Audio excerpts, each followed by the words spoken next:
आपण लक्ष नाही देत आणि आमच्या पहिल्यांदा त्यात सुरू होते. पहिल्यांदा पण त्यात तुटले आणि दुसऱ्यांदा पण त्यात तुटलं आमचं. मग तिसऱ्यांदा त्यात घ्यायला गेलो. आमचे कार्य चिकाटे भाऊजी यांच्याकडून आहे. भाऊ म्हणाले की तुला म्हणे कच्छीमध्ये चांगला योग मिळाला म्हणे, नाही का म्हणे. हो म्हणलं चांगलं मिळालं. मग आता त्यात तर नाही साधत म्हणत होते, माहित नाही म्हणत.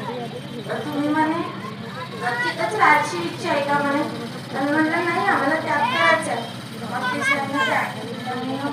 तर पहिल्यांदा त्याला म्हणजे असं झालं की माझा मुलगा तो तेव्हा 6-7 महिन्याचा होता, उघडा होत होता. मग आम्ही त्यात गेलो. तर त्याला मी बेडवर ठेवला आणि माझी मुलगी होती मोठी वाली जवळच. त्यामध्ये आपल्याला आपण चर्चा बैठक आणि नवऱ्या हवनमध्ये असं घेतो तर आपल्याला काहीतरी शिकवण भेटते, जेणेकरून आपल्यावर कोणते दुःख नाही आहे. तर माझा मुलगा तिला छोटा होता, तर मी एवढा अनुभव नव्हता आणि जात नव्हती. तर त्याला बेडवर ठेवला मी आणि फरची पुसत होती.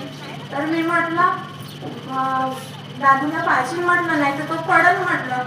अशी म्हणतच नाही तर तो खाली पडला ना. मग थोडंशी मग तो रडत होता. तर मग मी पण रडली. तर मग त्याच्यामुळे तो त्यात चुकलो.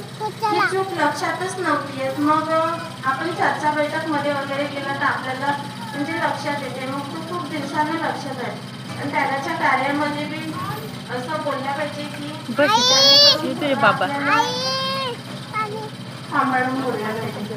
आणि मला आता आई पण बोलत म्हटलं तर रडायची आता काकू म्हणते, काकू म्हणते बोलून बी म्हणते आता.